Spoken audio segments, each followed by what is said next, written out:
It's a new site on the high street, not just in Kimberley, but across the country.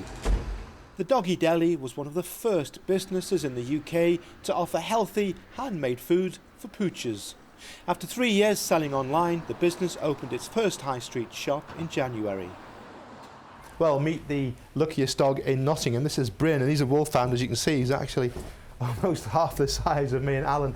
Alan's his owner. Alan also runs the shop. And Alan, it wasn't actually Bryn that inspired the business, was it, though? Tell me how it started. No, it was my sister-in-law's dog. He had a heart condition, and the vet recommended no added salts or sugars to any of his food or treats.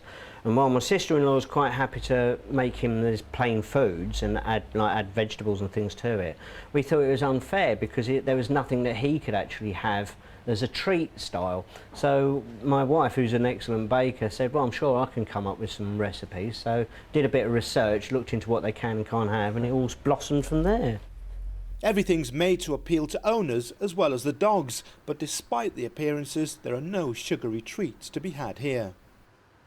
Well, Paula is the main baker, or Barker, I think you call yourself, inevitably. Certainly, yeah. Paula. So what are you doing at the moment? I'm making our cheesy grins, which are one of our smaller dog biscuits. So these are bone-shaped. What's actually in them then? They're actually made with flour, which we source from Green's Windmill in Snanton. There's cheese, parsley, mint to keep dogs' breath fresh, and eggs, which we also source from Watnall, which is about 2 miles from us. So you've got flour, cheese, parsley and these. What else do you use? What other ingredients? We also use free-range chicken when we can get it to make a chicken base. I don't want to go too much into the what else we use in them because there's some secret ingredients. Secret ingredients. And how have you come up with these recipes? How have you researched it? What's it all based on? It's based on original biscuit recipe I made for my sister's dog, which was a chicken biscuit, and the recipe is basically built around that. I've just tried different ingredients, obviously years of research into what's good and bad for dogs, and just testing them out, see if they bake well and how they work.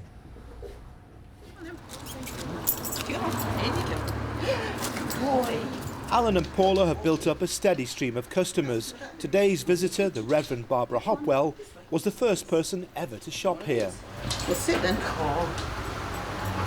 Good boy. What about one of those? Oh, peanut butter one. The ingredients are good. We're giving him treats that aren't going to mess him up. Well, they're new. One of those is new, isn't it? And also it's a local business, so we would need to support them. And it's just something a bit different, isn't it? Thank you very much. What we've got. Come on then. And how does the dog feel about it? Oh, he loves it. He loves going in there. He can't wait to get in. As far as he's concerned, if you walk down here, you have to turn left and into the Doggy Deli. He's very disappointed when it's closed. And what's his favourite? His favourite, he likes the cheesy ones. He has the little munchy biscuits before he goes to bed every night, and he sits and waits for me to get that out before he goes on his bed. But he's pining to get in there now, isn't he? Yes, he is. He wants to be in there and see what's happening. Wait. That's a good boy. But even making food for dogs attracts red tape these days. The shop is regularly inspected for hygiene, and all of its products have to be approved by the Department for Farming and Rural Affairs. It's a serious business, cooking for dogs. Even though it's human ingredients, it's make sure there's no salts in it, no sugars, no additives, no colourants, nothing that can actually damage a dog. So things like onions are toxic to dogs. Macadamia nuts, they're toxic as well. So you have to make sure that everything is suitable and not going to harm the dogs at all. And what's the favourite thing that you bake then? Oh, my favourite to make is the doggy donuts.